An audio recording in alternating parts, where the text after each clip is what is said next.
Doctor Deepak Singh, allied science specialist. आज हम topic deal कर रहे हैं जिसका हम पार्ट 1 बना चुके हैं पहले। Antenatal care. एंटीनेटल केयर किसको बोलते हैं? मतलब प्रेगनेंसी में जिस समय प्रेगनेंसी डायग्नोस होती है उस समय से लेकर के और जो ट्रू लेवल पे डेवलप होती है वहाँ तक के टाइम ड्यूरेशन को एंटीनेटल जो प्री नेटल बोलते हैं। और हम लोग एंटीनेटल केयर कहेंगे। क्यों कहते हैं? क्योंकि हमें मदर और फिटस को सेफ रखना होगा और दूसरा डिलीवरी जो होती है वह भी सेफ रहे। इसके लिए हमें एंटीनेटल करना पड़ता है। इसमें दो तरह का हम लोग प्रेगनेंसी को लेते हैं, एक लेते हैं नॉर्मल लेते हैं, एक अबनॉर्मल लेते हैं। नॉर्मल में हम लोग 5 चेकअप कराते हैं, अबनॉर्मल में 10 चेकअप कराते हैं। इसके बारे में हम लोग बता चुके हैं प्रीवियस वीडियो में। आज हम लोग चल रहे हैं उसके पैरामीटर में कि चेक में हम लोग कौन कौन सी बातों पे ध्यान देते हैं। सबसे पहला जो आता है जिसको लोग बोलते हैं जनरल हिस्ट्री बोलते हैं। जनरल हिस्ट्री में जैसे अब नेम है, ये सबसे मतलब ज़्यादा नहीं है हमें। मेन मतलब कहाँ कहाँ पे आते हैं। सबसे पहला आता है एज से। एज, अब एज में क्या है कि एज का इंपॉर्टेंस दिया गया है प्रेगनेंसी में। क्या है? 20 ईयर्स से लेकर के और 40 ईयर्स। इसका नॉर्मल एज बनाया गया है 20 to 40 ईयर्स बताया गया है। अगर बाय द वे किसी भी फीमेल का एज 20 साल से अगर पहले है, 20 साल से पहले यानी कि बिफोर 20 ईयर्स में अगर प्रेग्नेंट हो जाती है तब वो हाई रिस्क प्रेगनेंसी में आ जाएगा। क्यों आ जाएगा? क्योंकि 20 साल से पहले तो डेवलप ही हो रही है बॉडी ना, ऑर्गन डेवलप हो रही है, प्यूबर्टी का लास्ट स्टेज होता है, एडोलेसेंट स्टेज होता है। तो इस स्टेज में प्रेगनेंसी होना मदर और चाइल्ड दोनों के लिए खतरा हो सकता है। तो इसलिए अगर इसमें अगर प्रेग्नेंट हो जाती है तो उसको हाई रिस्क में रखते हैं।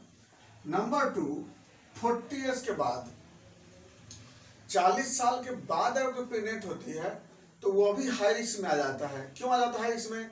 कि 40 साल के बाद ओवरी का जो ओवा होता है वो कमजोर हो चुका होता है। बहुत सारे क्रोमोसोम्स की गड़बड़ी हो सकती है। यदि 40 साल के बाद जितने भी प्रेगनेंसी होती है उसमें अधिकांश में क्रोमोसोमल डिजीज या फिर ब्रेन का डिजॉर्डर्स, ये कई ऐसे डिजॉर्डर्स जो होते हैं वह हो सकता है। इसीलिए एक अच्छा एज जो होता है ना वो 20 to 40 ईयर्स को बोला जाता है। इसमें नॉर्मल प्रेगनेंसी को बोलते हैं, कोई भी इसमें दिक्कत नहीं होती है। इसके बाद जो अगला जो इसमें आता है नंबर, अगला कंडीशन एज के बाद कि ऑक्यूपेशन से ज़्यादा मतलब तो नहीं है। ऐसा वर्किंग जैसे ऑफिशियल वर्क है, हाउस वाइफ है, ये नॉर्मल वर्किंग में आता है। हमारे डिफेंस वगैरह में वर्क करती है तो उसमें क्या होता है, हाई रिस्क में आ जाता है। क्योंकि फिर इम्प्लांटेशन से लेकर के बहुत तरह की दिक्कत आ सकती है उसमें। तो इस तरह से थोड़ा सा लेते हैं। दूसरा होता है हस्बैंड वर्क लेते हैं हम लोग, हस्बैंड ऑक्यूपेशन। तो देखिए इससे बहुत ज़्यादा तो वर्क नहीं होती है, मतलब नहीं होती है, लेकिन कुछ ना कुछ फैक्टर होता है कि उसका वर्किंग कैसा है। एक एजुकेटेड है, नॉन एजुकेटेड है, किस वेराइटीज क्या है, स्ट्रेस वाले लाइफ वाले लोग हैं। तो ऐसे क्या होती है कि प्रेगनेंसी को इससे भी थोड़ा सा लिया देने जाता है हम लोग। चलिए इसके बाद हम लेते हैं फिर मैरिज लाइफ बोलते हैं, मैरिज एज कितना देते हैं? 3 साल के अंदर अगर प्रेगनेंट होती है तो नॉर्मल प्रेगनेंसी में आता है। 3 साल, मैरिज के 3 साल के मैरिज हो चुके हैं उसके बाद 3 साल तक अगर प्रेगनेंट होती है तो उसको नॉर्मल प्रेगनेंसी बोला जाता है। अगर 3 साल के बाद अगर प्रेगनेंट होती है तो उसको हम लोग हाई रिस्क प्रेगनेंसी कहते हैं हम लोग उसको।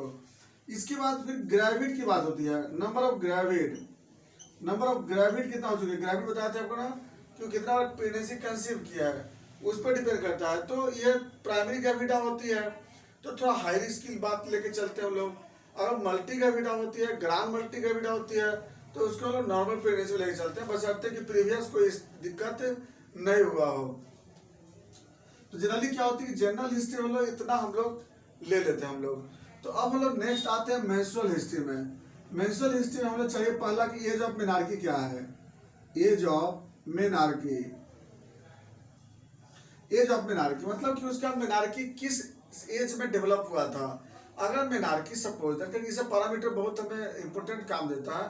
अगर मेनार्की सपोज दैट कि अगर 10 साल से पहले हुआ हो तो 10 साल से पहले मेनार्की अगर होता है तब वह फीमेल को हाई रिस्क प्रेगनेंसी में डालते हैं। और दूसरा, अगर मेनार्की उसका 15 साल के बाद डेवलप होता है तब भी यह हाई रिस्क में आता है। 10 से 15 के बीच में जो रहता है उसको हम लोग नॉर्मल प्रेगनेंसी बोलते हैं, नॉर्मल चेकअप पे रखते हैं, उसके बाद हम लोग हाई रिस्क में डाल देते हैं। अगला होता है साइकिल ड्यूरेशन। साइकिल ड्यूरेशन भाई जो साइकिल होती है कि उसका ड्यूरेशन क्या होना चाहिए। जैसे नॉर्मल में क्या होता है कि 22 से लेकर 35 डेज होती है। अगर 22 दिन से लेकर 35 दिन का एक ड्यूरेशन सही बोलते हैं हम लोग। अगर 22 दिन से पहले अगर बाइदी हो जाती है, अगर तो शॉर्ट प्रेगनेंसी हो गई, तो ये भी आपको हाई रिस्क में आ जाए। शॉर्ट लाइफ हो गया ना, तो ये भी आपको जो होता है वो हाई रिस्क में आ जाता है।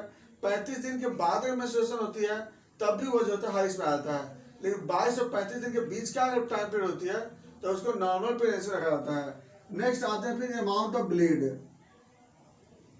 अमाउंट ऑफ ब्लीड क्या होती है, 35 ml से लेकर के और 70 ml, यह एक एवरेज नॉर्मल वैल्यू होती है। तो 35 ml से 70 ml के बीच होती है तो नॉर्मल होता है। 35 ml से कम अगर ब्लीडिंग होती है तो इसका मतलब कि इंडोमेट्रियम प्रॉपर नहीं बन रहा होगा, तो यानी कि यह जो था हाई रिस्क प्रेगनेंसी में आ जाएगी। यही 35 ml से कम ब्लीडिंग होने का मतलब यह हुआ कि इंडोमेट्रियम का प्रॉपर थिकनेस नहीं होगा, यानी कि हाई रिस्क में आ जाएगा ये। और अगर बायदी 70 ml से ज़्यादा अगर बायदी हो रही है, इसका मतलब कि इंडोमेट्रियम का थिकनेस ज़्यादा होगा।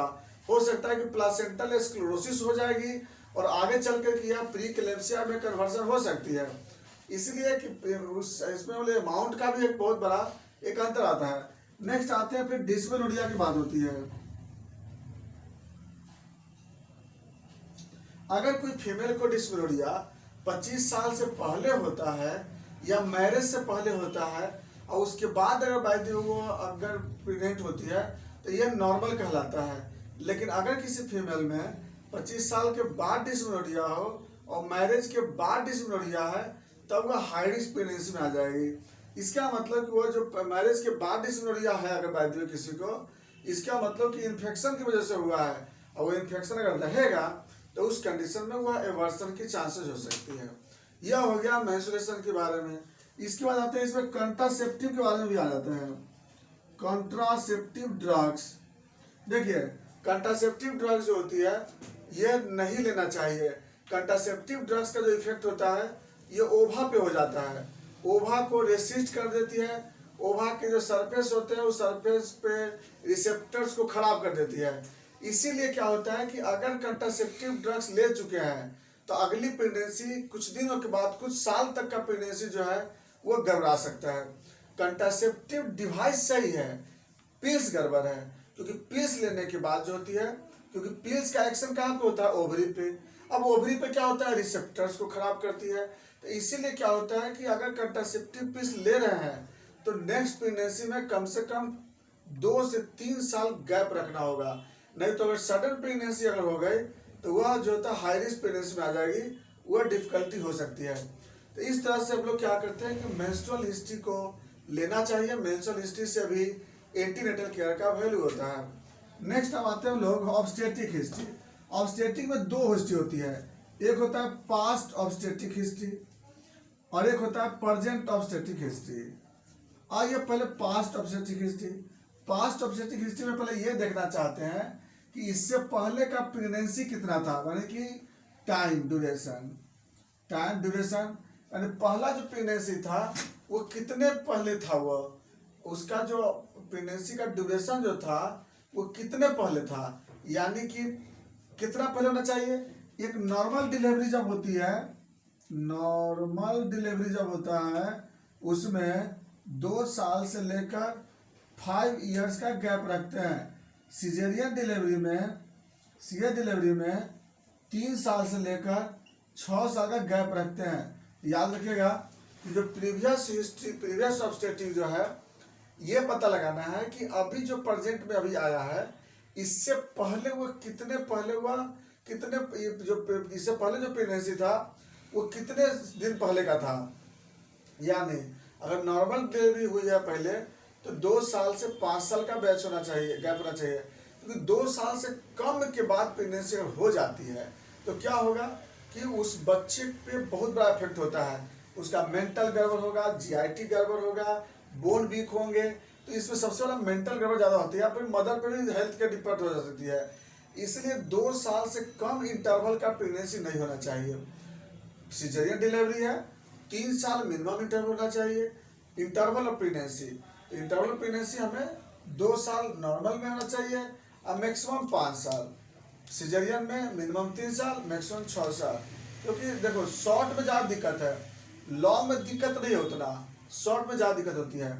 अब हम लोग आते हैं कि क्यों इसमें बता रहे हैं कि अगर बाय द शॉर्ट प्रेगनेंसी अगर होती है तो इसमें कई कॉम्प्लिकेशन हो सकते हैं। जैसे सबसे पहला कॉम्प्लिकेशन जो होती है इसमें, नंबर 1 वह एनीमिया होती है, anaemia in pregnancy. Number 2 APH, antepartum haemorrhage.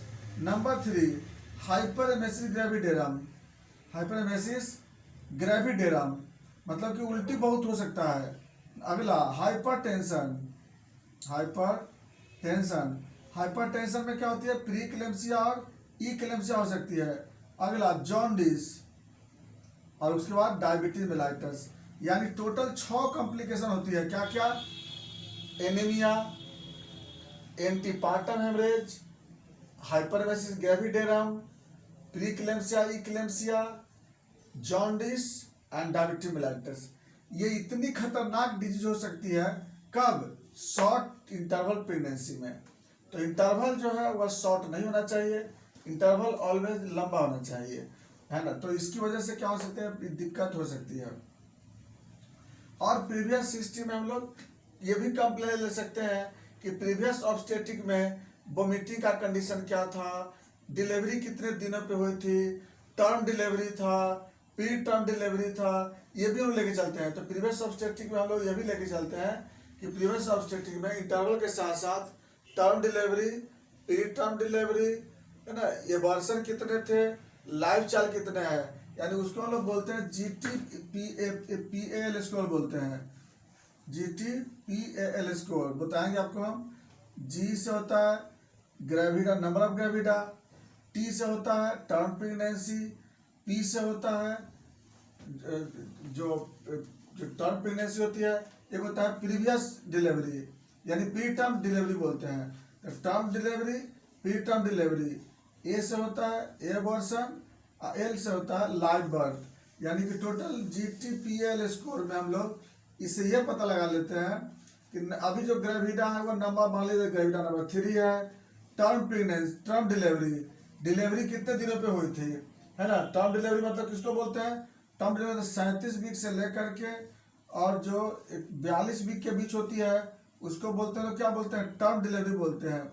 और प्री टर्म डिलीवरी बोलते हैं किसको, 37 वीक से पहले होता है उसको लोग प्री टर्म डिलीवरी बोलते हैं। एवर्सन, एवर्सन देखेंगे कितने दिनों पे एवर्सन हुई थी वो लगा देते हैं हम लोग। और एल का मतलब लाइव बर्थ कितनी हुई थी, उसका एक चीज और पता लगा देते हैं कि उसका ये पारिटी कितना था, यानी कि पेरस, पारिटी मतलब पेरस होते हैं कि पेरस का मतलब होता है कि 22 वीक जो प्रेगनेंसी होती है वो कितना बार क्रॉस किया है, तो उसको बोलते हैं पेरस कहते हैं। अगर एक बार भी क्रॉस नहीं करता तो नली प्रेस बोलते हैं, अगर पहली बार क्रॉस किया तो प्राइमरी प्रेस बोलते हैं, 2 से 4 बार 3 बार क्रॉस करती है तो मल्टी प्रेस बोलते हैं, और 4 से अधिक होता है तो ग्रांड मल्टी प्रेस बोलते हैं। तो ये भी हम लोग पता लगा लेते हैं कि प्रीवियस ऑब्स्टेट्रिक में क्या क्या गड़बड़ी है, क्या क्या हुआ था। टर्म डिलीवरी हुआ था, प्री टर्म डिलीवरी हुआ था, एवर्सन हुआ था, लाइव बर्थ कितने हैं, पैरिटी कितने थी, ये सारी चीज़ों को हम लोग पता रहते हैं। नेक्स्ट आते हैं प्रेजेंट ऑब्स्टेट्रिक।